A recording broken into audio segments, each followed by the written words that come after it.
and welcome to today's live stream. We are so excited to have you here.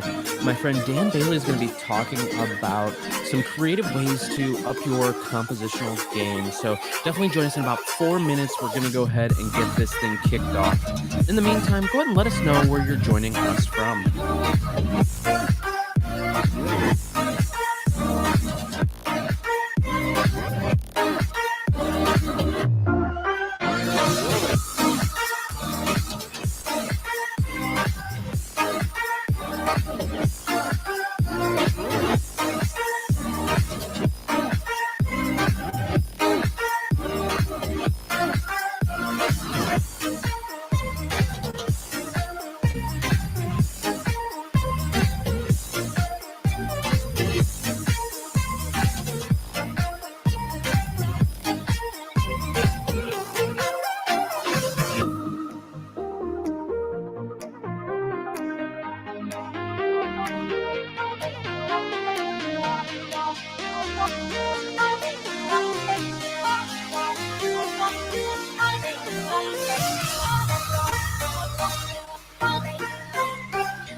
With 2 minutes left to go. I see some people in the chat room, but I'm not seeing you post where you're coming from. Let us know who you are and where you're joining us from.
Hello and good morning to the Pixel Connection fam. I hope you are having an awesome day. I'm so excited about today's topic, in which we are going to talk about one of my favorite photographers in the X photographer lineup, one of my favorite Fuji shooters, Chris Gilbert. I still love you. Brian Minier, I still love you. Don't worry. But Dan, I mean, his photos are pretty awesome, and he lives in a pretty awesome place. So I feel like he's he's a little bit higher. So I do want to say hello to a few friends of the show that are joining us today. Hello, Mike Vrobel from sunny Copley, Ohio. Mr. Chris Gilbert came for the starting music, leaving for the class, but then coming back for the Dan Bailey. And then Dana, hello from Texas. Hello, Dana. Hope you are doing well. So let's go ahead and cover just a few things before we get started, because I wanted to do just some housekeeping notes here about the store and what's going on. We are open at the store here from Monday to Friday from 10 o'clock till 7. So if you need absolutely anything, feel free to stop on by. Our store's open. We just ask that you wear a mask. And then we're also open on Saturday from 10 till 5. We still do have curbside pickup available. We still have online, free shipping on thousands of items on our website. So if you want to take advantage of that way, if you don't want to come into the store, that is totally fine. I also want to let you know that our what we're doing to keep you safe when you are in the store. We are disinfecting everything like crazy. We are making sure everything is cleaned after every use. We're making sure that the team members here are system free and wearing masks. We are doing our part to make sure everything in the store stays health and so fresh and so clean. So what are our goals for today's live stream? We do these every Wednesday. Wednesday, we do like an educational topic. And then on Friday is more on like the news and what's going on in the news and what's going on. So our goals for today are to pull you away from the fear, uncertainty, and the doubt. Basically, the craziness that's going on around us. We want to pull you away, even if it is for a half hour, 45 minutes, and just talk about this photography hobby that we all have, that we all love, and just kind of get you disconnected for a little bit. Also, I want to make sure that we're getting you motivated to try something new, something that's outside of your comfort zone, because that's where the magic happens. That's where you grow as a photographer, is when you try something new, something that you are not used to doing, something outside of your comfort zone.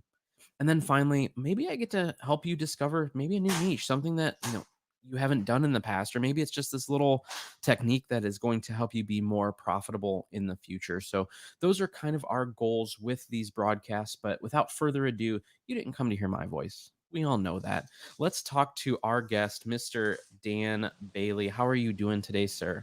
Good. Hi, TJ. It's nice to be here. So tell us a little bit about yourself. Thank you so much for joining us. And you're waking up earlier, right? It's a little bit earlier there. Yeah, it's like 4 a.m. Alaska time. Oh man, I guess I didn't realize there was that much No, of a time difference. So no, I it do I do apologize for that. we're 4 hours behind East Coast, so it's 8 a.m., which is a reasonable Oh, time to be up. Yeah, okay. I'm like, I didn't think my math was that's that it. far off, but No, that's a fun joke we like to play on the rest of the country. and honestly, none of us know any better either. We're just Right. like, it's such a foreign land that we're like, Yeah. okay, yeah, that sucks, but Yeah. so awesome. So tell us, so you are an ex photographer, so you are on the ambassador team there. I Up am. You can in see my Alaska. T-shirt. Yes, I'm Yeah. jealous. Maybe one day now with the new program, maybe I'll work and be a collaborator and Oh work yeah. my way up so I can be amongst you awesome people. So what do you primarily shoot? What do you primarily photograph up there? So I consider myself an adventure photographer. I shoot. I've kind of come from the Galen Rowell School of Photography. First person adventure photography, hiking, venturing in the mountains. I and kind of capturing the scenes around you, being a first person participant in the scenes that you shoot instead of shooting from a distance. Although I certainly shoot events and bike races and things. So as an adventure photographer, I'd like to think that it gives me a pretty wide leeway with that description. But I like to shoot landscapes. I like to shoot action and extreme sports. Um, but really anything outdoors that catches my eye. I've shot wildlife, but I'm really drawn to just adventuring in the mountains and venturing outdoors and capturing amazing scenes in great light. That's awesome. So what made you choose the Fuji system, these lenses, these cameras? Like what made you choose Fuji? I would say the two things. The first thing that drew me honestly were the colors. When I had at the time I was shooting Nikon. This was back in 2011. Well, we can jump back way before then. I was shooting Fujifilm. Shot my first roll of Velvia in 1993. So I've been shooting Fujifilm and using the Fuji colors for over half my life, or just about half my life. And so I feel that those colors, like the color profiles from Velvia and Astia and and Provia, and those were so integral to my creative development as a photographer. I feel like that those color palettes were part of my work and my style, and have been for so long. And so I had, I went digital in 2003 or something, and so diverged away from those, although I was still scanning my Fuji slides, and so that's, I was still, very much in love with those colors, and I would see them on a daily basis. And in 2011, I was at Photo Plus trade show, and I wandered by the Fuji booth on my way out the door, and I was about to, it was my last day at the show, and I just happened to pass by, and I saw the X10, and that was their brand new little camera. It was the tiny little brother companion to the X100, which had been released earlier in the year and was doing pretty well. And that was, of course, the first of the X series. They had launched this brand new series of cameras, and the guy behind the counter showed me the camera, and one of the very first things he showed me was this thing that they were calling the film simulations. And he pulled that menu up, and the first thing that caught my eye, there was Velvia right there in the list. And not only was it Velvia, it was, they were using the exact fonts and, styling to denote those names. And so that immediately captured my attention. And I went home and I ordered, I called B&H and I asked them if I could have one on loan for the month and try it out. And when the month was over, I didn't send it back, and I called them. I said my credit card information instead.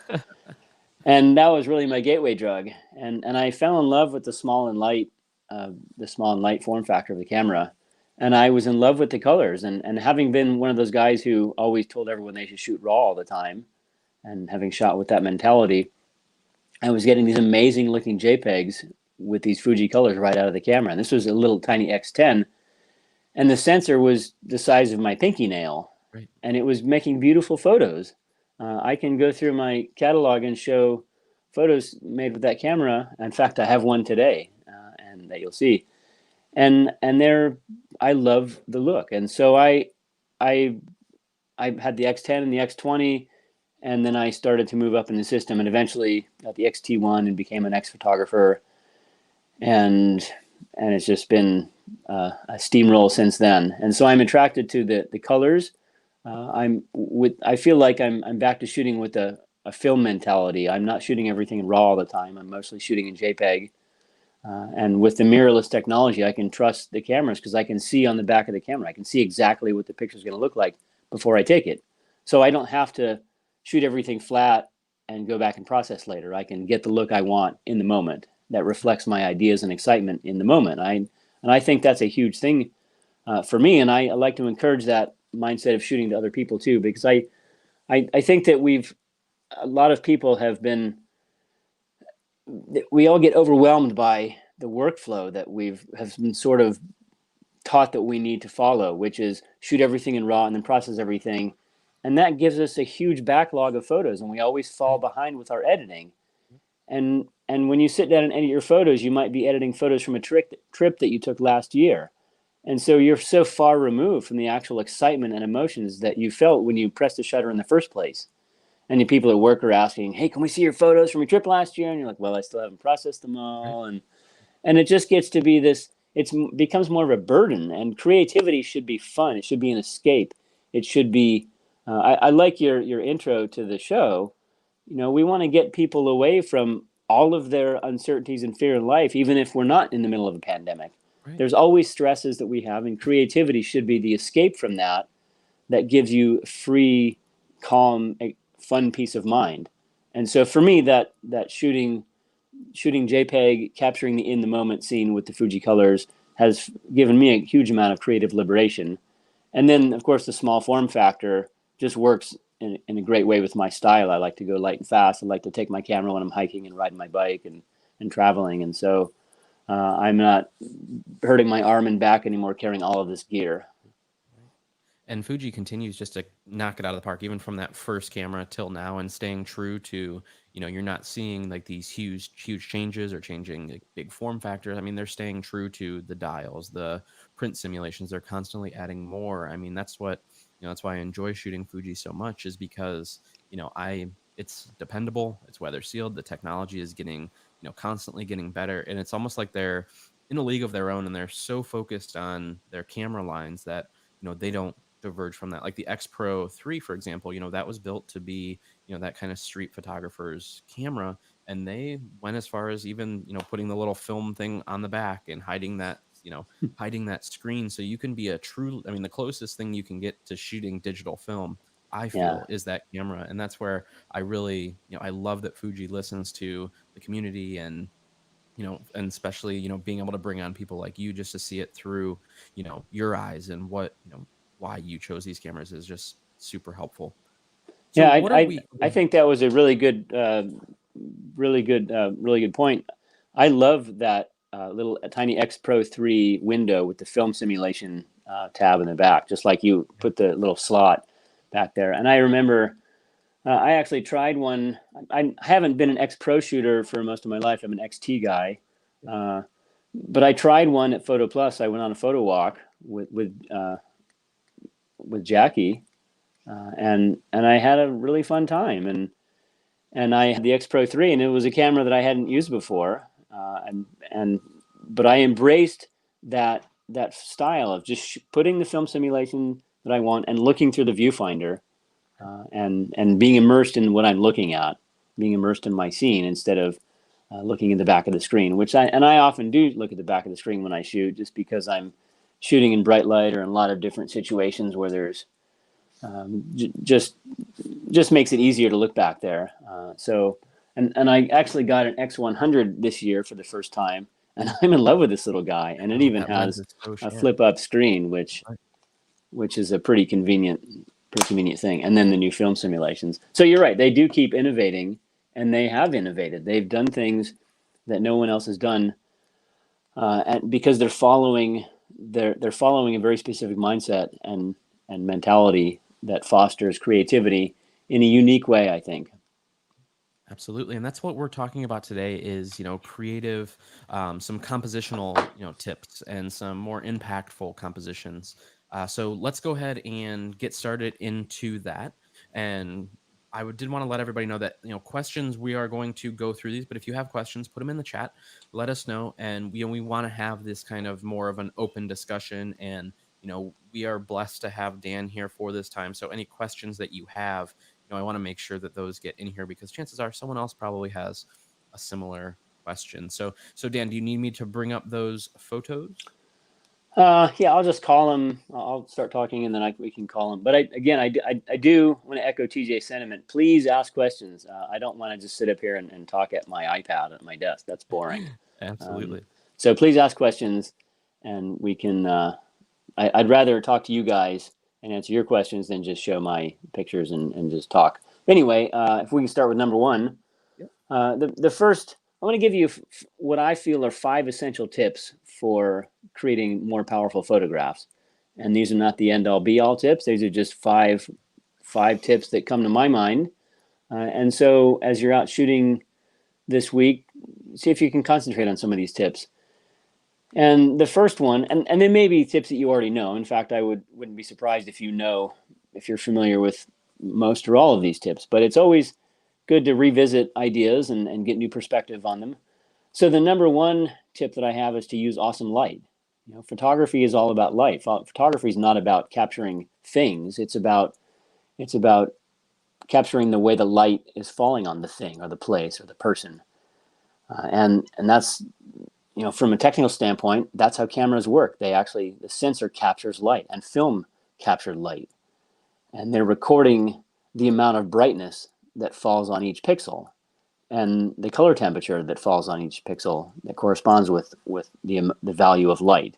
And of course, the sensor does it in a very mathematical way, but the processor pulls that out and creates the image that essentially matches what you're looking at, or at least matches in a stylistic way what you're looking at, depending on the film simulation, your camera settings, your exposure.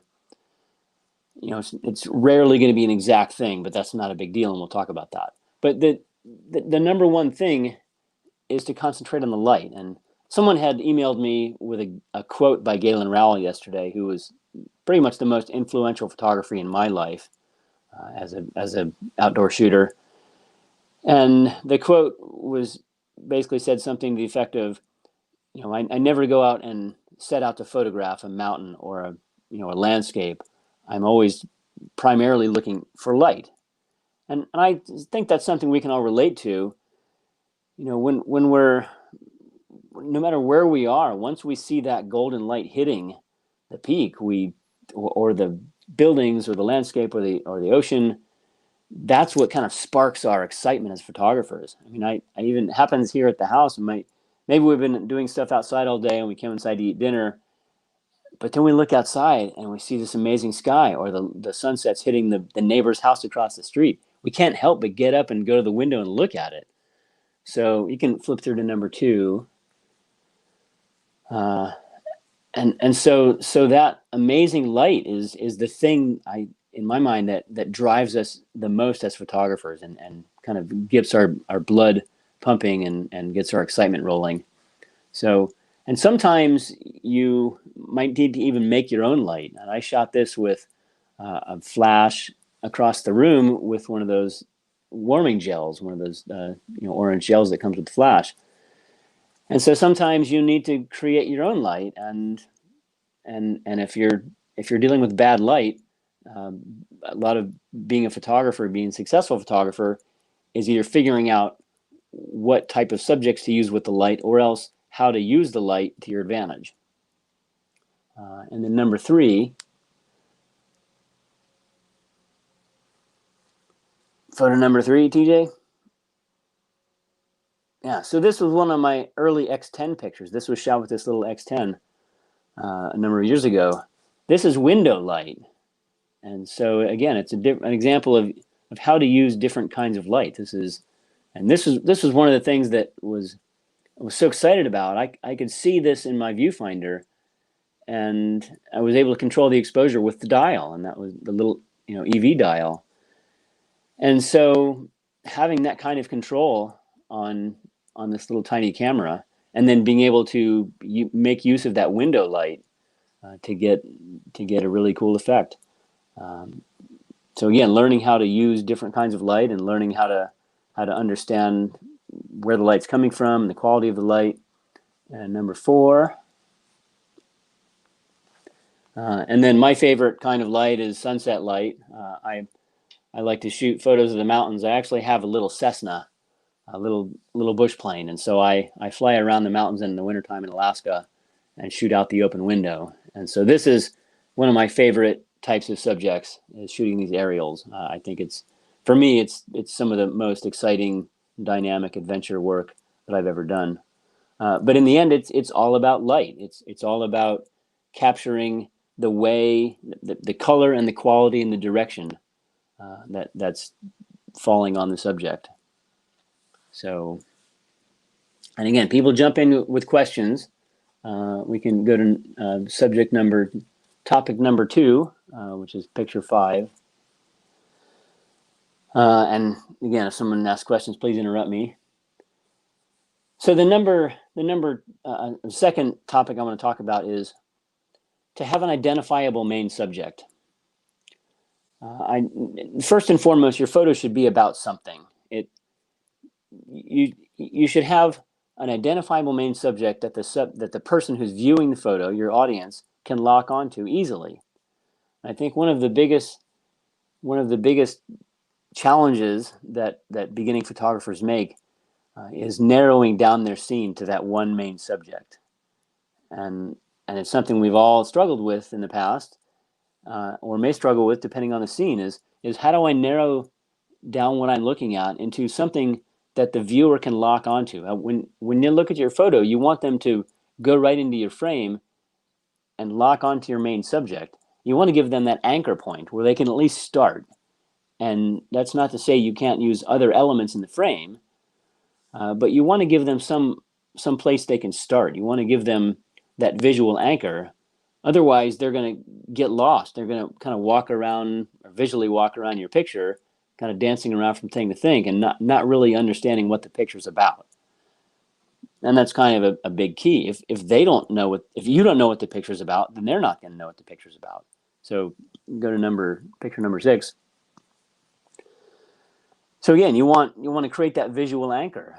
That's a term I like to use that I think epitomizes the concept of getting your viewer in and giving them a point of reference where they can start. And from there, they can jump off. And any other techniques that you use in your photo to draw the viewer's eye around the frame can help flesh out the excitement and the complexity of the photo. But you need to create that starting point. And so number 7. And so yeah, here's a picture where there's more than one thing in the frame, but there's one defined main subject, and our eye easily goes to that one thing. And so that can lead into picture number 8, which comes into our next topic, which is use relationships to tell the story. And so even though there are times where having just one thing in the picture can be pretty compelling, oftentimes, in most cases, the most successful photos aren't just about one thing, they're about the relationships between your main subject and something else in the frame. And those relationships usually involve a secondary subject element. And just as you use your main subject to get your viewer into the frame, you can use your secondary elements to lead your viewer around the frame. And that creates journey, that creates motion within the frame. And that creates creates a sense of place. It gives them something to play off of and help establish the narrative and tell the story.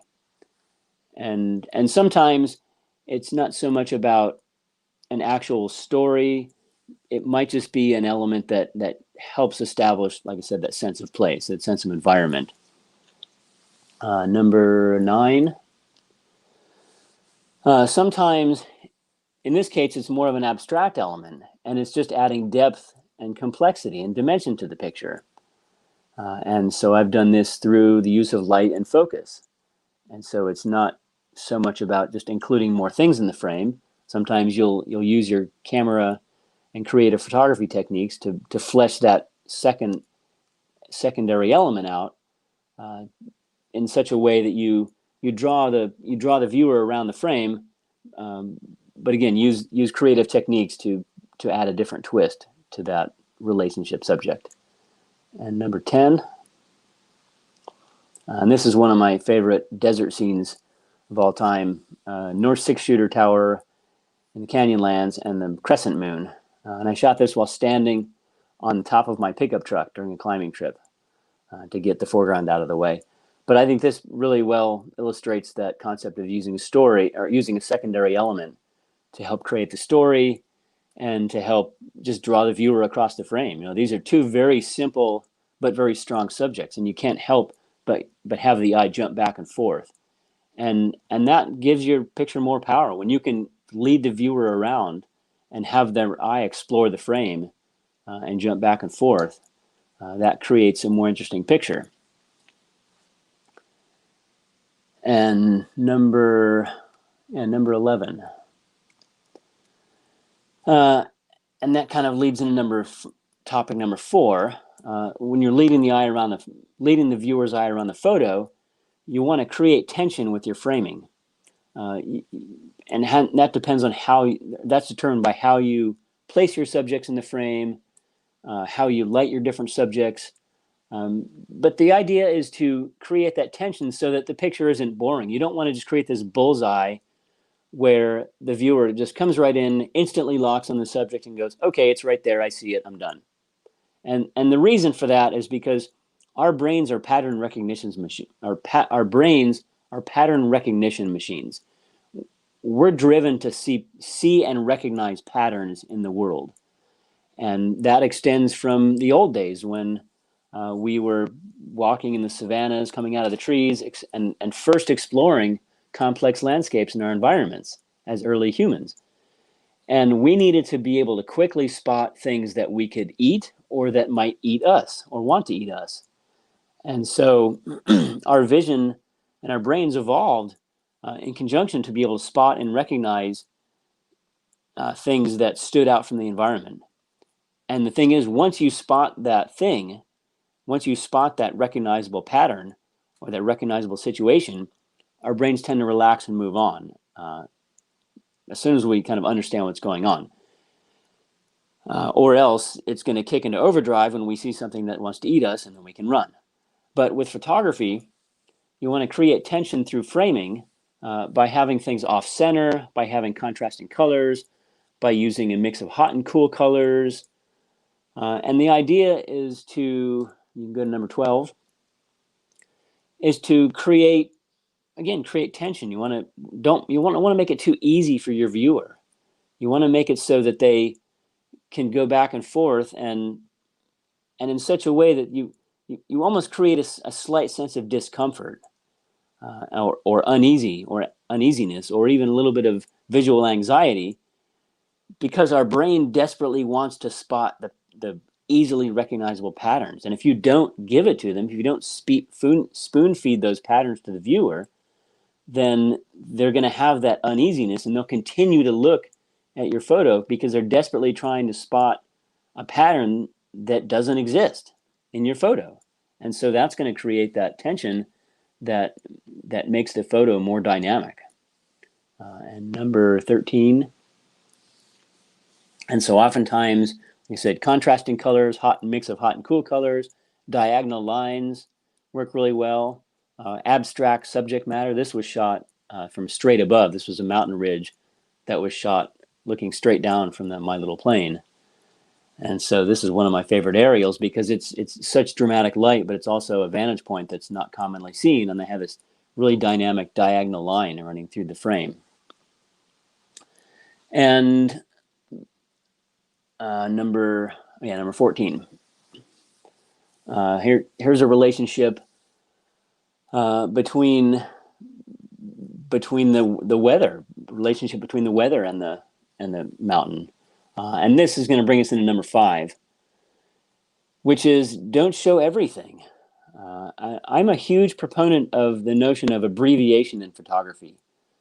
I think that photography is not more than being photography is not about reproducing your scene exactly. It's about representing your scene.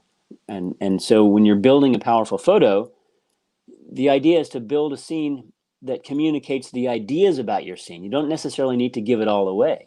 And when you spoon feed your viewer everything, they have nowhere to go. And you want to make your viewer an active participant in the process.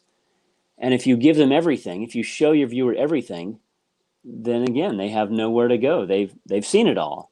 But if you make them work for it and establish those relationships or suggest relationships and abbreviate subject matter and show parts of things, then you invite your viewer to come in and imagine the rest. They can imagine what's outside the borders of the scene, or even, like, for example, we lost part of the mountain here. They can imagine the mountain trailing down inside those clouds. And number 16, let's skip the next one and go to 16. And so here's a scene where it's more of an abstract scene. This is actually a mountain being reflected in a pond that's frozen on top, just a very thin layer of ice on the late spring ice on a glacier lake, on a mountain lake. And so in this picture, my goal was to kind of make the viewers work towards, first of all, recognizing what it is. This is not an easily identifiable scene. I do have an identifiable main subject, but you have to work for it a little bit. You have to get in there and try to figure it out. And once you recognize what it is, then you can relax a little bit, but you still have that abbreviation quality and that visual tension because it's not all there. You have to imagine what the rest of the scene's about and how this scene was even formed. And 17. And so here's a photo that illustrates relationship and showing part of the scene.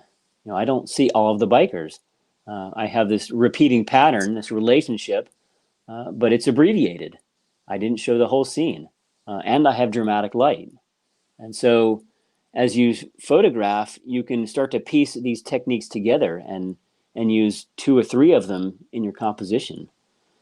And anytime that you use one of these techniques, you have the potential to make a more powerful photograph. If you start combining these techniques, you can go to number 18. Anytime you start combining these techniques, then you have even more potential to create a more powerful photograph. And so when you think about these 5 techniques that I've just talked about, which is use good light, look for great light, have an identifiable main subject, use relationships, create tension through framing, and don't show everything, think about abbreviating your subject matter, then when you put those into your bag of tricks, then you'll start to learn to see that way, and you'll come across a subject and you'll be able to recognize, maybe the first thing that comes, oh, well, there's that light. That light, it's amazing. Oh, what can I use to create a relationship between those 2 items? Or maybe I can show part of this. And so my relationship, so here I've got great light, a relationship, and an element of abbreviation. And I see that way because I've just had so much practice at this. And that's the really awesome thing about photography. And I think that's one of the most exciting things about any kind of creative pursuit, is that we never stop learning. We always have something to strive for and to practice and to keep improving on. And so number 19, that's the last picture.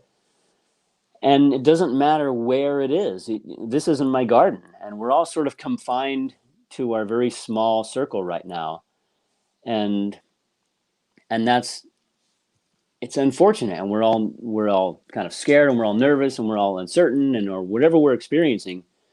But if we can remember that we have beauty everywhere, right under our noses, no matter what you like to photograph, there's something in your immediate circle that has potential to draw your attention and let you practice these techniques and come away from, devote a few minutes to creativity. And I think now more than ever, we need to be more creative. It makes us, it gives us more confidence. It takes our mind off of the whatever you want to call it, the madness that we're experiencing right now. And you'll find that even if you kind of have to force yourself to pick up the camera and go outside, once you look through the viewfinder and kind of get lost in this creativity, in this creative activity, and trying to learn and establish what's going on in front of you, in front of your lens, as soon as you start snapping those first few photos, it's easy to just lose yourself in the process. And that's what you want. And that's what we all need right now. We all need to be lost in the process of creativity and exercising our creative brains.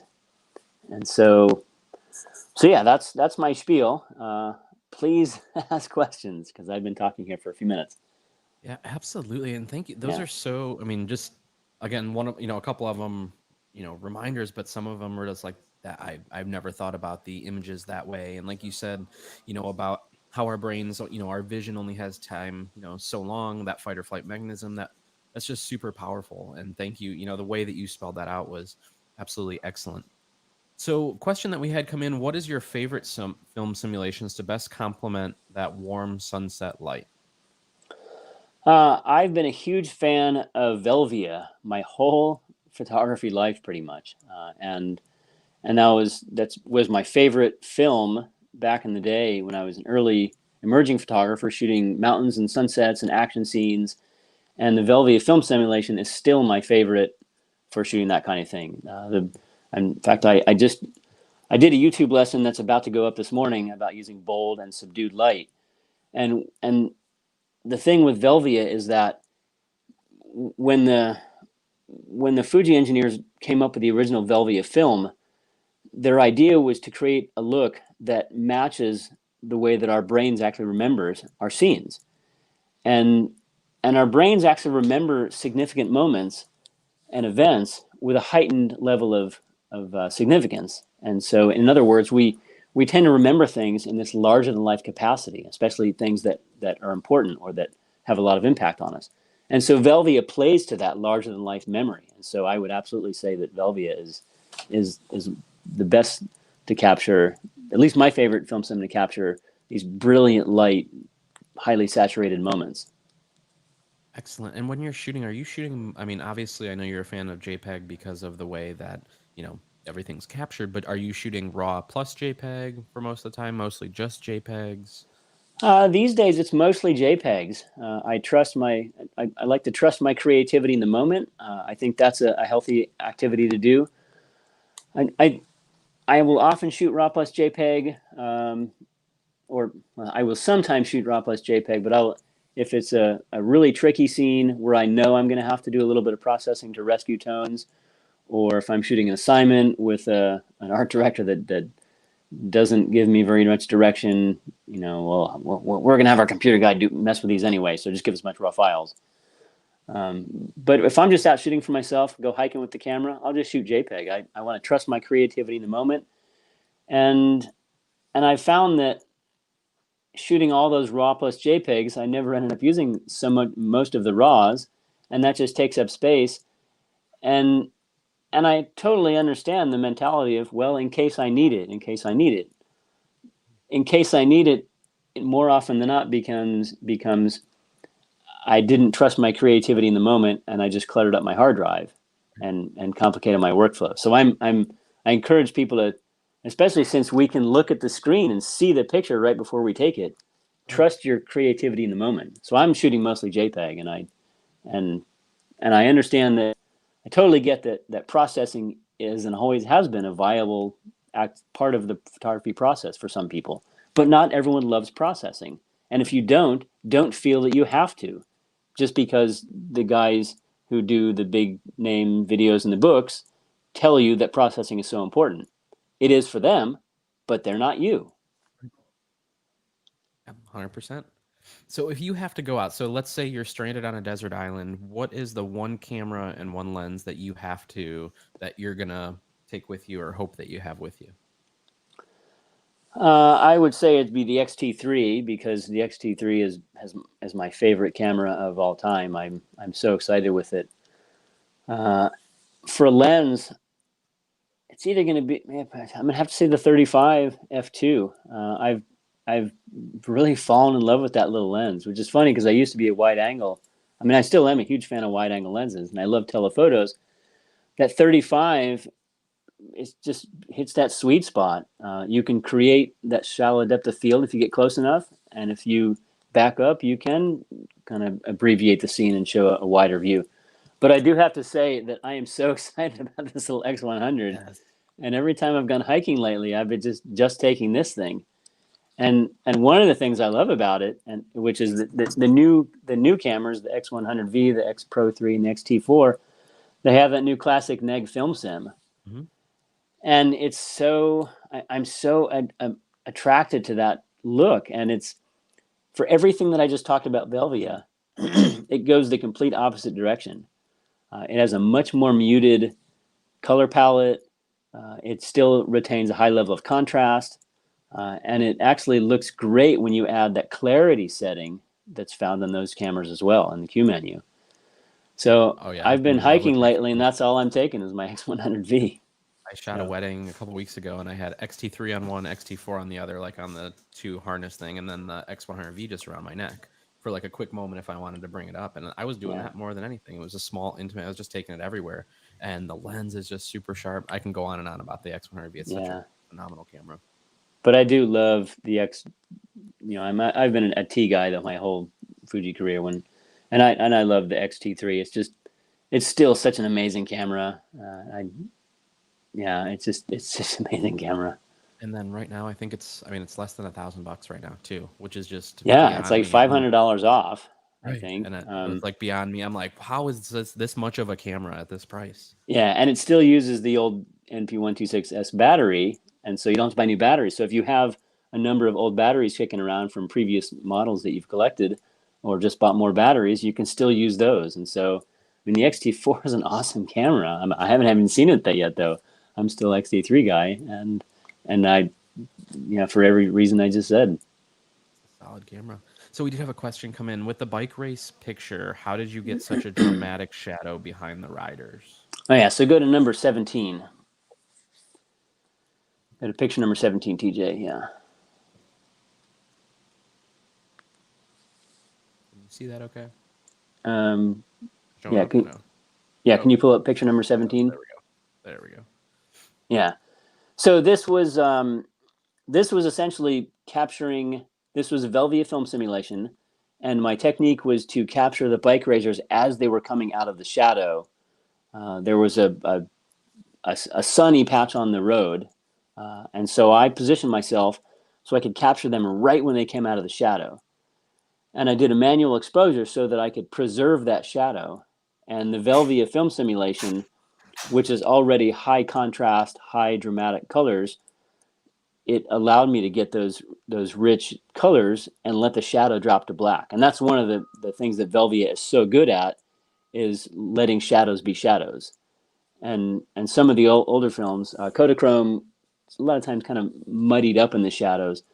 But one of the most beautiful things about Velvia is that shadows are black, and and so I just was able to capture them in the sunlight just as they came out of the shadow. So take us through the approach to this image. I mean, is this something that you, as soon as you saw that there was this break and they were becoming this way, was this mostly luck? Like, take us through how you would get a shot like this. Yeah, so this is a crit race. So the guys are racing around like a half-mile loop, and they'll do a number of laps in the course of a half an hour or 45 minutes. So a bike race like this is a great opportunity to practice a lot of different techniques and different creative approaches, because you have this repeat motion of these guys coming by every time. So I'm just riding my own bike around the course, looking for compelling locations where I can get really cool looks. And so when I went around that back stretch, I saw this place where they were coming out of the shadow. And the thing is, our eyes are so much more sensitive to light than the camera is. So looking at this scene, we don't see it like this. We don't see the scene like this. We see sunny patch, and then we see the shadow. It's only slightly more dark on a very small level. But as a photographer, as an experienced photographer, I know that, okay, the camera is going to let that shadow drop to black. I have enough experience knowing that trying to expose for shadows and highlights is always trouble. You're either going to get shadows that drop to black and lose all of your shadow tone, or you're going to lose your highlights. And and sometimes that can be a real pain. But if you understand those limitations, you can make them work to your advantage. And in that kind of a situation, the best approach is to expose for your highlights, expose for the brightest subject matter, let the shadows drop to black. And so I looked through my viewfinder. This was a 100 to 400 lens, which helped me get that compression, that telephoto compression. And so I composed looking at the scene, and I set my exposure so the shadows were black, and I could see that the road, that sunny patch of road in front of them, was lit and exposed the way I wanted it. And then as soon as I could see the guys coming through. So when I saw them hit the shady section, I looked through the viewfinder and started tracking them.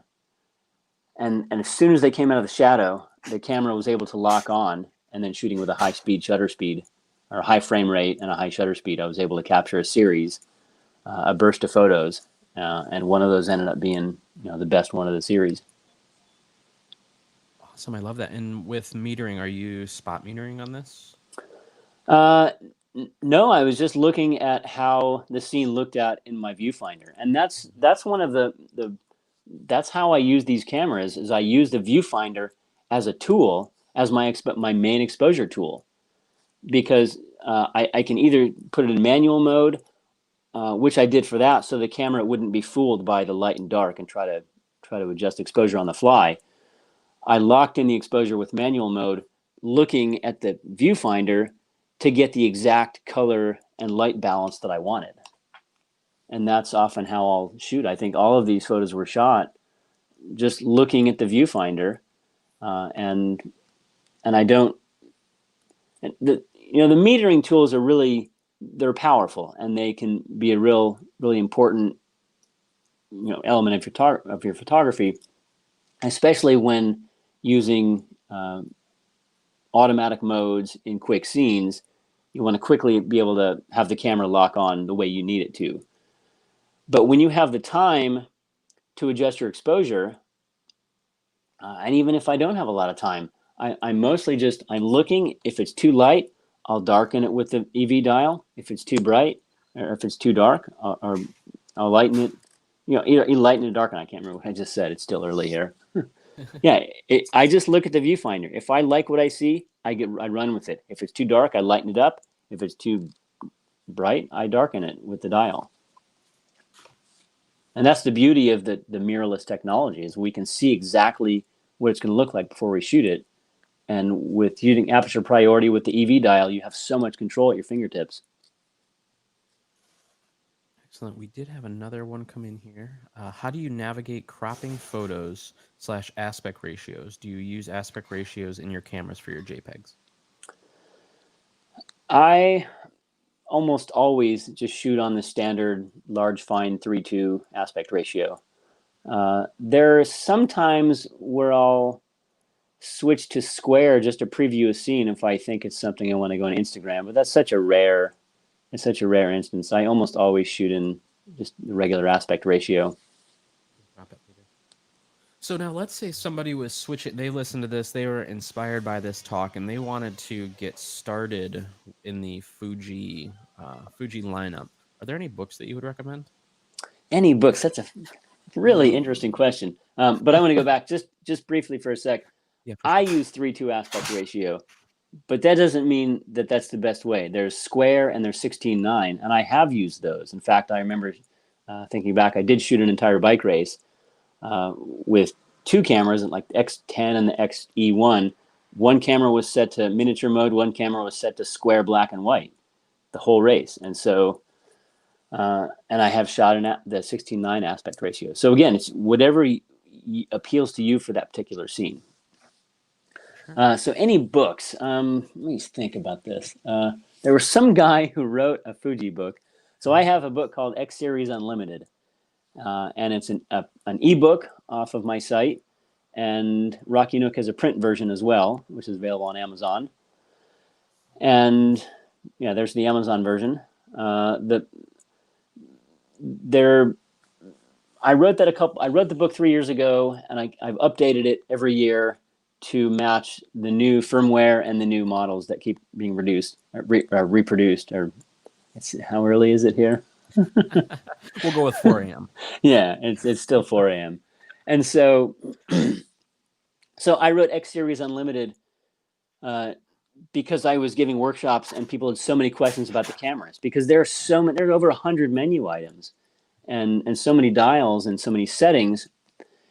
And I have the time to geek out on all of this stuff and figure out exactly what everything does. And I have the at my fingertips, I can text one of the tech reps, like Mr. Gilbert and or Lewis or some of those guys, and ask questions. But I know that not everyone has the time or the geekery or the contacts to be able to do that. And so I wrote X Series Unlimited to help people better understand how they can get the most out of the Fuji system. And it's over 300 pages. And it basically is, I consider it to be the missing manual for the X Series. And it will teach you everything you need to know in order to get the best results and most creative liberation, most understanding, and the most problem solving. Yeah, just best results from your Fujis. Excellent. So, yeah, I just want Jackie had actually put that in the chat, so I wanted to make sure yeah. we gave credit where credit was Hi, due. Jackie. We actually have we seconded it. Was a big help when I got one of my first Fujis. So I knew you looked familiar, Michael. from a reader there. So he appreciates that. And again, you can find that right on my blog. DanBaileyPhoto.com is where you can find that. So real quick, I wanted to do a last call for any questions that you might have. We also did have a special request come in from Jackie. I would like to hear Dan sing me a song, please. Should we sing the Dr. Fauci song? She said hi. So excellent. Hi, well, thank you, Dan. Hi, Jackie. I miss you so much. Thank And you, Dan, Chris and so Dana, hi much for guys. joining us today. We appreciate it so much. And your work is, I mean, it speaks for itself. Thank you so much. And you do have another book out there. It's on adventure photography as well, right? Yeah, I have I've got a couple different books. I have a book called Outdoor Adventure and Action Photography, and I wrote it, I think it was 2015, and at the time it encompassed every bit of knowledge about the subject of outdoor photography that I had accumulated in all my years of shooting. And then I have a book called Adventure Photography, which is a little book by Backpacker Magazine, and that's like a little abbreviated version of that kind of knowledge. So the even if you don't shoot action photography, my style of shooting, it's very much geared towards being able to see and recognize and respond to moments very quickly. And those books are what that's all about. Is even, and I use action because that's what I shoot, and it's a great way to illustrate, because it's necessary to have quick mindset of thinking and shooting, because action moments are gone like that. So yeah, that's what. And then I have a blog and I have a YouTube channel, tons of really good content everywhere else. So Definitely someone that you want to keep an eye on and follow, especially if you want, I mean, just a tremendous educator and, do so much for the community. So thank you for taking time today, being that it's 4 a.m. in Alaska and waking up super early. yeah, 8:53. Nice. There we go. It's 9 o'clock there. Yeah, So I'm going to let you yeah. get to it. Thank you so much. And thank you, everybody, for joining us. If you need absolutely anything from us here at the store, we are here to help you. Thank you so much. And I hope you have an awesome week. We'll see you.